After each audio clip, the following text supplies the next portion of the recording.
केंद्र सरकार की ओर से देशवासियों को आने वाले नवरात्रि में एक बड़ा तोहफा मिलने जा रहा है। सरकार ने जीएसटी के स्लैब को घटाया है और इसकी दरों में भी काफी कमी की गई है। इससे आम लोगों को खासी राहत मिलने की उम्मीद है। व्यक्तिगत स्वास्थ्य एवं जीवन बीमा पर 18% जीएसटी लगता था, जिसे अब शून्य कर दिया गया है।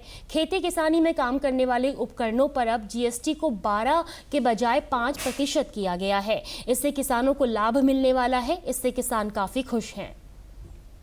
तो अभी भारत के यशस्वी प्रधानमंत्री जी द्वारा एक ऐतिहासिक निर्णय जीएसटी में जो कटौती की गई है, किसानों के हिसाब से अगर हम देखें तो निश्चित रूप से किसानों को बहुत उम्मीदें थी और उसी पे खरे उतरे हैं प्रधानमंत्री जी। अगर हम खाद की बात करें, उर्वरक जितनी भी खादें हैं हमारी, उसके साथ साथ जो कृषि के उपकरण हैं उनमें भी जीएसटी बहुत कम की गई है।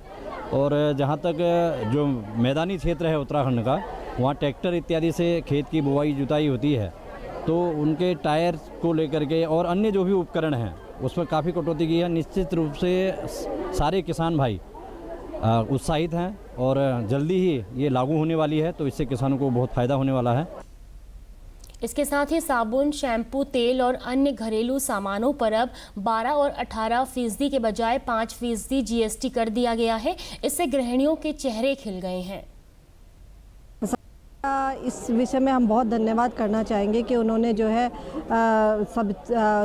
घर की सब चीज़ों पे जीएसटी घटाया है और इससे सभी गृहिणी को फ़ायदा होगा। हमारे गुरुकुल की लड़कियों को बहुत फ़ायदा होगा।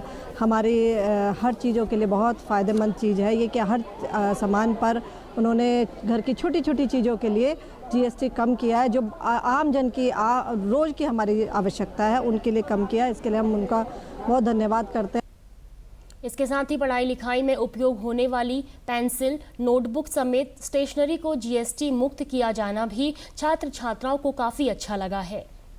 अभी जो जीएसटी के दरों में जितनी भी कमी आई है, उससे हमारी नोटबुक्स, पेन, पेंसिल, जितना भी हमारा स्टेशनरी का सामान है, हमारा पढ़ाई से रिलेटेड सामान है, वो क्या बोलते हैं बहुत सस्ता हो चुका है। अब बहुत जल्दी ये लागू हो जाएगा, जिससे कि हमें पढ़ाई में और भी ज़्यादा मदद मिलेगी। तो ये हम सब छात्रों के लिए बहुत ही खुशी की बात है।